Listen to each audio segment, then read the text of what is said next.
Hundreds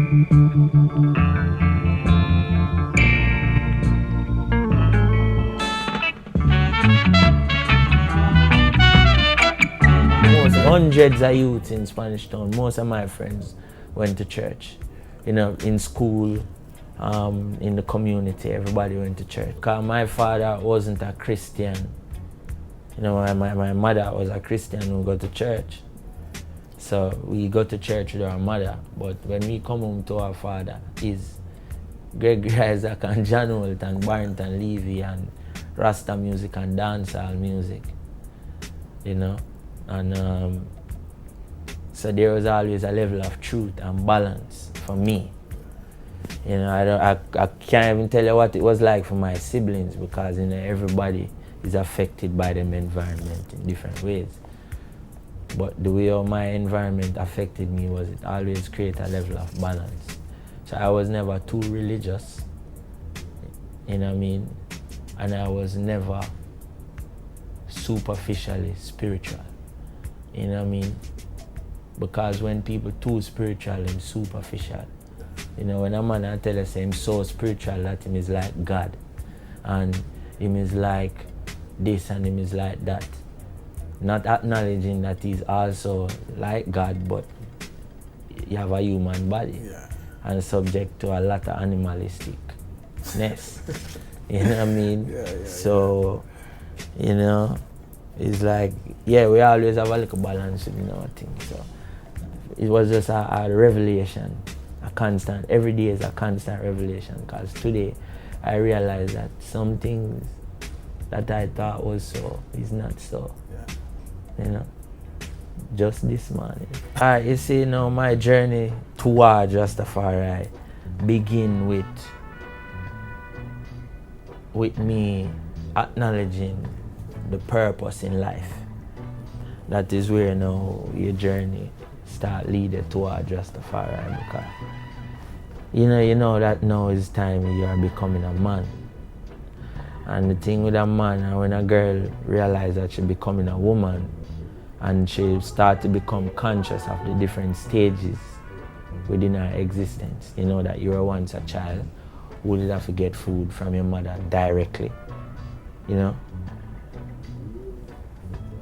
And then now it's supposed to be a continuous and eternal process, you know. So when you start become aware of the fact that I'm now adolescent and now it's soon time for me to start, like, you know, get certain knowledge and certain experience, and then when you get that knowledge and experience, and now you know that it's time now to go and be an independent human being based on the kind of system where you live in, you know.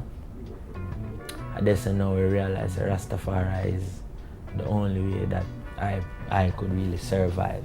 So what was the family response? Because I hear it's a big fight. Some people get in Jamaica, depending on your family situation. Yeah, my family didn't really fight me in terms of, you know, it was very overwhelming for them. which is one of the reasons why, you know, I just started living wherever I was working, you know, because wherever, you know, I knew that I was working, you know, because work for me is not necessarily something that you get paid with material things to do, you know. Work is your actual work, what you need to do as a human being. You have work to do, you know. Yeah, as a living man, you have to do work, you know. So wherever I would work, I would stay there, because for my parents, it was a little overwhelming. Yeah. I know you started out as a producer, right? Who are some of the artists you were producing for? Well, I was mainly producing with like other producers. I was just like a beat maker, and I never really on my own as a young artist ventured out into like going into the executive part of things, you know, like I was just like the musical part. So I would write the songs and build the rhythms, and sometimes just write the song, sometimes just build the rhythm. So you always had that poetic vibe, you always had that penmanship? Well, I had to, because, you know, I wanted to make music, so, You know, I had to do it in a creative way. Yeah. You know. And when did the confidence come now to come forward with bring your own penmanship to life, where you say you're not giving it out to the next man? Because a lot of people struggle with that, where some people want to stay behind the scenes and let others bring forth their thing. When did you get to the decision and get the confidence I want to hear? Yeah, well, I'm still behind the scenes still, you know. Because remember, you know, it's you navigating your body through this life. But you is behind the scene. So you have to also come to a stage in life where you have to make a distinction between yourself and your body. It's two different entities. You know what I mean? And to say that one can't survive without the other is not true. Because you been surviving, you know, but your body is your body have a time span that will last for, you know. And yeah, so I'm behind the scene. I'm behind the scene, but I can't really, the type of work that I need to do, I never see no one in my surrounding or the person to do it did not show up. So I do it. You have some people whose purpose is to bring the healing and the love and the energy of music across the world. That's a very important work. Again, your work is not just what you get paid to do, but your work is your work. Because you're a living man. The trees have a work that them doing, them have a purpose that them fulfill. The tree, the bird, the ocean, everything, water, air, fire, it have a purpose. Now you as a man, what is your purpose? To just work and make money and take care of people? No, you have a greater work too. So a lot of musicians are very fortunate to have them life work and them profession in a balance, kind of, you know. The musician that sometimes is the one them who get chosen for within themselves, not chosen by no hocus pocus, prophetic, nothing. More than every man have a purpose, and some people's purpose is for travel the whole planet and bring musical vibes to people. Cause think about a world without musicians and music. You get what I say? When did you figure out or stamp down and know in your heart that this was your purpose, to deal with music? When I realized that it is the thing I'm best at, naturally. I do many things. People who know me growing up know that I'm good at many things. But, you know, I'm an effortless musician, put it that way. Yeah, me is not a person who get up every day and try to do the impossible, you know. When it comes to music, opportunities come. I walk into them like how you walk into a room, you know what I mean? Yeah. Because it's your thing that you're supposed to do. It's your work, you know. It's just like a man, you have a job, and when you're going, there's an office for you because it's your job, you know. Yeah. Well, let me tell you. If you, alright, it's when you really love something. It's like, love is a focus. You have an artist named Desiree. She have a song that says, love is a meditation. And that's why I would tell people, say, get back to love. Don't get forward to love, because don't become now a slave to people's opinions. Because love is the only truth. So if you say no, if I love what I do, I'm focused because it takes focus to love. Love takes focus. You can't just, you can't love unconditional, but you can't love unconsciously. You have to generate love. You have love has something to take enough mental penetration, you know. And some people think that love take physical penetration, but it's more a spiritual focus that project love from one thing to the next, you know what I mean? And When you see when you love music, you don't even have time for nothing else. You know what I mean? You can't even find time to eat. You know, people have to call you to eat. You know, so it's like, I tell people do what you truly love, because if you truly love it, then I don't have to tell you nothing. You don't really need much direction from me in terms of music, you know.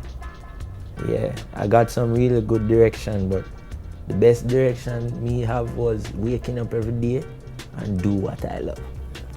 And nobody never tell me that. You know me know that. Say, what kind of man are you if when you wake up you're not doing what you love? You know, you live a very sad life. You know, and I can't deal with the sad living, man. You know, life not always pretty, and it not always smooth, and it not always easy, but you must happy continuously. And love and focus is what give you that continuous self-generating happiness. Where everybody are dead, war are gone, hurricane, this, natural disaster, humanity are walk down a very dark road. But come on, man. Everything is a cycle. You go down and you come up. You know what I mean? That's that. Two more. So it's like, you know, we're not really, it's just really about love and focus. We don't have no more nothing to tell no one. Grew up obviously as a meat eater, traditional Jamaican. Yeah. Speak about that transition. Well, you know, so it's just how you feel like you're supposed to live, you know, and what your purpose. It all come right forward to your purpose. You know, because within your purpose now, you will naturally fall into what you're supposed to do. People who live on a diet where them not consuming certain kind of things is because them envision themselves within that lifestyle and know that for my work that I'm doing in this earth, this is the most suitable lifestyle. Because remember, you're there behind the scenes too. So you can tell, some people can't tell them body what to do. You know what I mean? Some people, anything them body jump up and want, them have to do it because them is a slave to them flesh. You see it? Me wrestle with mine because me have to remain in control, you know what I mean? Like, I don't want to lose control like that. You know? And it's a part of meditation to refrain. You can't indulge in everything on the earth. You know what I mean? Because you're not purely alone of the earth, of this physical world. You know? And if we live according to the earth, we wouldn't eat animals. Yeah, we wouldn't eat animals. Because remember, you know, the reason why mankind walk on 2 foot is because of farming and irrigation. It's the only species on the planet that you see get up and irrigate, right? Our whole consciousness as human beings was shaped around us being farmers. Because when you check it, how you build a building with cement, wood, steel, every single resource that you need to build a building or to make a shirt or even to make anything requires a certain level of agriculture and natural organization, which means the organization of natural resources, planting of trees, cutting down of trees, the sowing of seeds, the reaping of fruits. You know what I mean? Every single thing in the earth revolves around that. Whether you are in oil business, soybean oil business, motor vehicle industry, because you need leather to make the seats. All of them things. So it's we design our own lifestyle, and that's why we walk on 2 foot. Now, in total appreciation of that, we have to return to our purpose as human beings, which is we are creators. You know what I mean? We don't have to run back at things and kill them to eat. You know what I mean? Because that is your animal self. That's why you see lion live that way and tiger and certain animals live like that. You know? And have that carnivorous kind of vibes, you know. Well, right now I'm reading The Wise Mind of His Imperial Majesty again.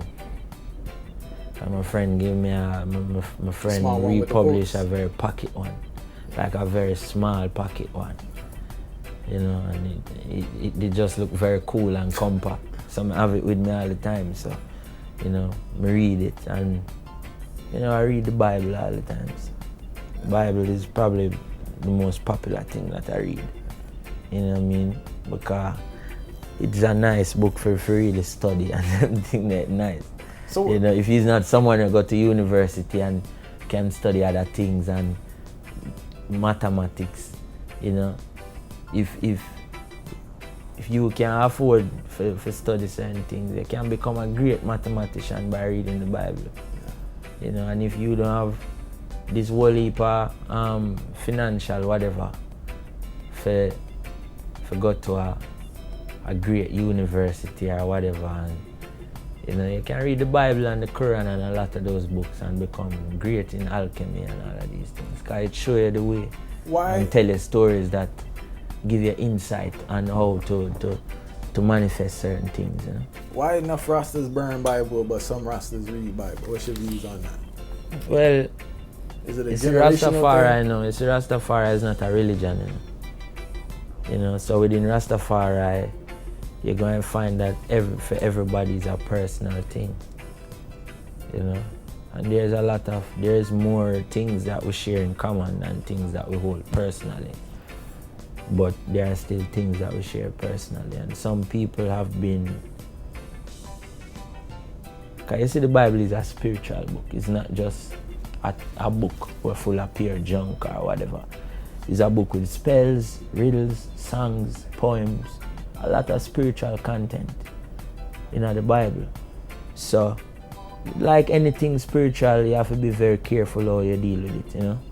And some people rush into the Bible and take it literal, and it have a negative impact upon them life. And every time they hear the word Bible, it reminds them of that dark moment of them life when them was some dark Christian memory or some dark religious kind of thing. But if you see the Bible as a spiritual book and a spiritual guide to understanding the outer life and the inner life also, it's like, I don't know, I love the Bible. It's one of my favorite books. Thank you so much for watching I Never Knew TV. Please subscribe, comment, like.